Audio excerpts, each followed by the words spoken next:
Tea சாப்பிடலான்னு கடைக்கு போனேன். கோவில்ல மாப்பிளான்னு அதே படுத்து கிடக்காருமா. 2 வாழ்க்கை அமைஞ்சும் அவருக்கு நிம்மதியே இல்லை. இப்படி ஒரு நிலைமையில நான் மாப்பிளை பார்த்ததே இல்லப்பா.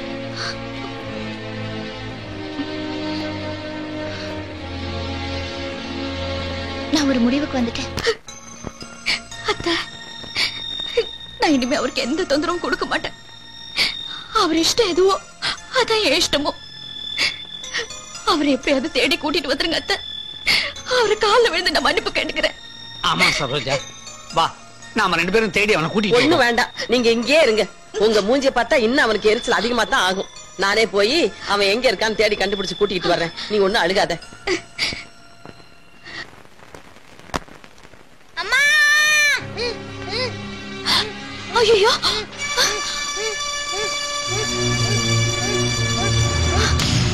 ஐயோ!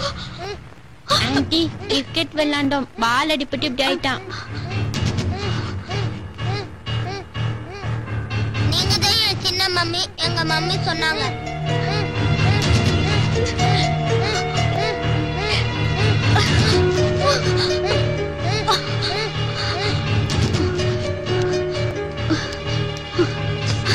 டாக்டர், கொஞ்சம் சீக்கிரம் குழந்தைய பாருங்க டாக்டர். அந்த பெட்ல போடுங்க.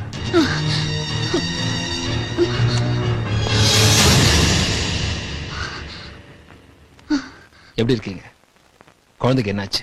டாக்டர், குழந்தைக்கு ஃபிட்ஸ் வந்திருக்குன்னு நினைக்கிறேன். கொஞ்சம் என்னாச்சுன்னு பாருங்க டாக்டர். ஃபிட்ஸ் வந்து எவ்வளவு நேரம் இருக்கும்? 2 ஹவர்ஸ்க்கு மேல ஆயிருக்கும் டாக்டர். ரொம்ப லேட்டா கொண்டு வந்திருக்கீங்க. குழந்தைய கொஞ்சம் சீக்கிரம் கொண்டு வந்திருக்கலாம். ஏன்னா லேட்டாக குழந்தை வாயிலிருந்து ரத்தம் வர ஆரம்பிச்சு. அப்படியே கோமா ஸ்டேஜுக்கு போனாலும் ஆச்சரியப்படுறதுக்கு இல்லை. உயிரு கூட ஆபத்து வரல. கவலைப்படாதீங்க, இந்த இன்ஜெக்ஷன்ல சரியாயிடும். டாக்டர், சீக்கிரம் இன்ஜெக்ஷன் போடுங்க டாக்டர். ஏன் டாக்டர், ஏன் நிறுத்திட்டீங்க? இல்ல, உங்ககிட்ட இருந்து எனக்கு ஒரு பழைய ஃபீஸ் வரணுமே. பழைய ஃபீஸா? அவ்வளவு சீக்கிரம் மறந்துட்டீங்களா? என்ன சொல்றீங்க டாக்டர்? நான் உங்ககிட்ட அவமானப்பட்டது அத நான் அப்பவே மறந்துட்டேன். என்னால எதையும் மறக்க முடியல. அது என்னோட தப்பு இல்லையே. அடிச்சவன் அப்படிதான் சொல்லுவான். அடி வாங்கணும் தானே தெரியும் வலி. இத பாருங்க டாக்டர், பழசெல்லாம் மனசுல வச்சுக்கிட்டு என் குழந்தைய சாகடிச்சிடாதீங்க. குழந்தை சாகிறதும் பிழைக்கிறதும் உன் கையில தான் இருக்கு. இப்ப நான் என்னதான் பண்ணணும் சொல்லுங்க. Very good. இந்த வார்த்தை வாயிலிருந்து வரணும் தான் இவ்வளவு நேரம் வெயிட் பண்ண. This is spirit. ஒண்ணு இல்ல, இந்த ஊசியை நான் போடணும், அவன் உயிர் பிழைக்கணும்னா என் கூட ஒரு 10 நிமிஷம். டாக்டர்! என்ன சேச்சே, ரேப்பிங் நினைச்சியா? அதெல்லாம் ஓல்ட் ஃபேஷன். அதெல்லாம் இல்ல, ஒரு 10 நிமிஷம் நான் அவனை படம் எடுத்துக்கிறேன். இந்த கல்யாணத்துல எல்லாம் வீடியோ எடுப்பாங்கல்ல, அந்த மாதிரி. என்ன அங்க ட்ரெஸ் போட்டு போவ, இங்க கொஞ்சம் ட்ரெஸ் இல்லாம. என் உயிரே போனாலும் நான் இதுக்கு ஒத்துக்க மாட்டேன். உன் உயிர் போகாதுமா, உன் குழந்தையோட உயிர் போயிடும்.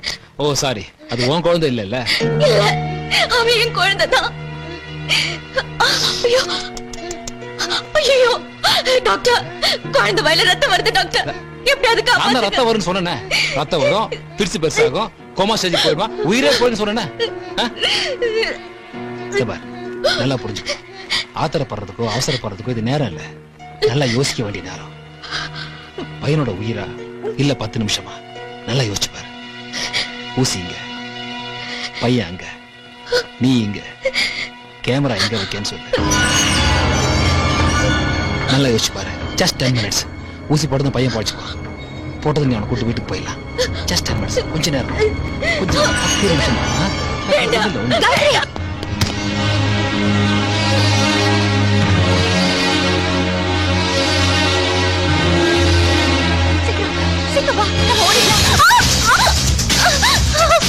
ஏய், புடிங்கடா அவனை.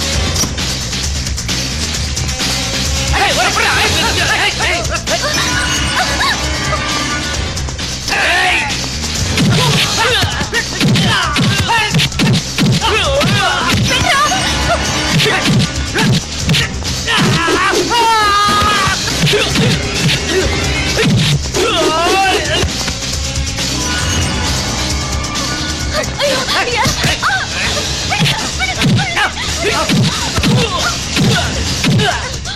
வேற ஹாஸ்பிட்டல் கொடுங்க.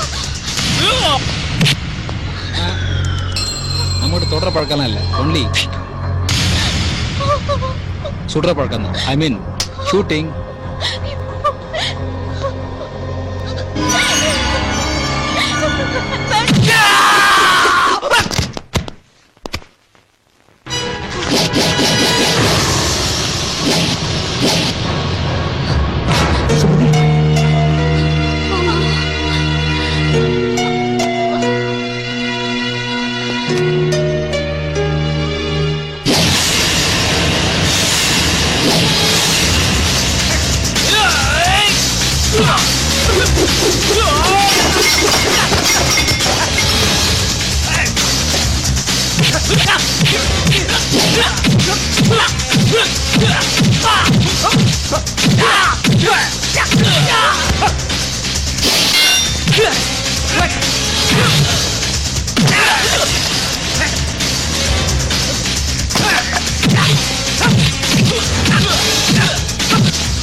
மம்மி, சின்ன மம்மி செல்லம்.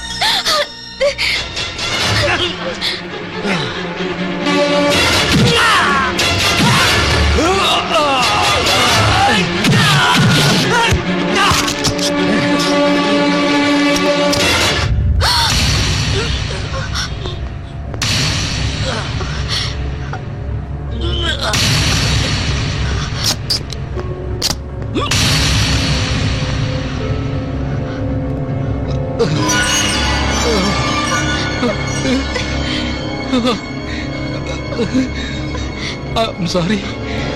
I'm sorry.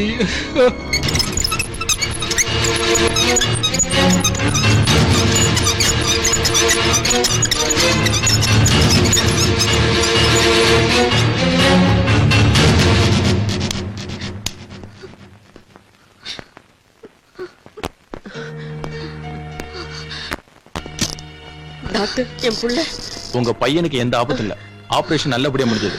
எல்லாரும் மொத்தமா போய் டிஸ்டர்ப் பண்ணாம முதல்ல யாரோ ஒருத்தர் போய் பாருங்க. ஓகே, போய் தண்ணுங்க. டேய், நீ எங்கடா போற? யாரோ ஒருத்தர் கூப்பிட்டாரே. ஆமா, ஒருத்தர்னா அவர் ஒய்ஃபை கூப்பிட்டாங்க. நீ ஒய்ஃபா? ஒய்ஃப் போங்கம்மா.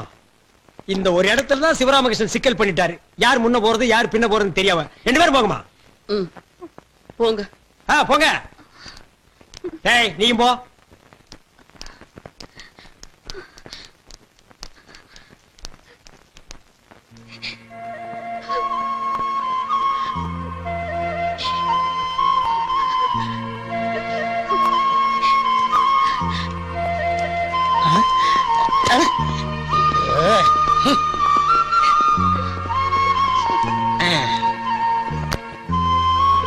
சின்ன மம்மி என்ன என்னப்பா? நான் எங்க அப்பாவை டாடின்னு கூப்பிடலாமா?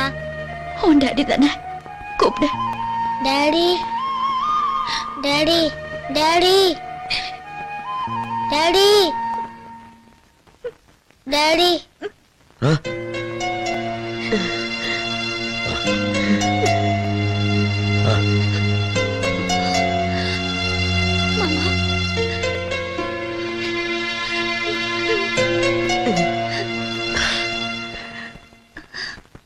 சுமதி,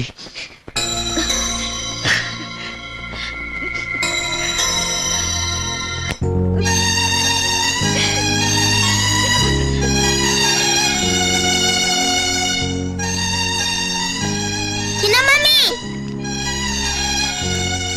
எங்க போறீங்க? இங்க வாங்க. வாங்க மம்மி, வாங்க மம்மி, வாங்க மம்மி. மம்மி உங்க கைய கொடுங்க. டாடி எனக்கு 2 மம்மியும் வேணும். ஏ தம்பி, உனக்கு வேணா 2 மம்மி ஓகேவா இருக்கலாம். ஆனா நம்ம கலாச்சாரத்துக்கு 2 சம்சாரம் இருக்க கூடாது.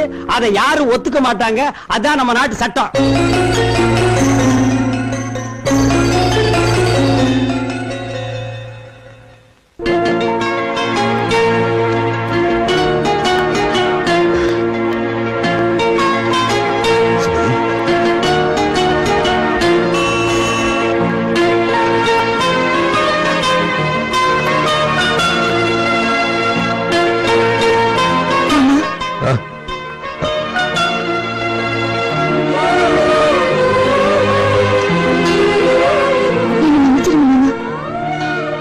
உங்க வாழ்க்கையில குறுக்கிட மாட்டேன்.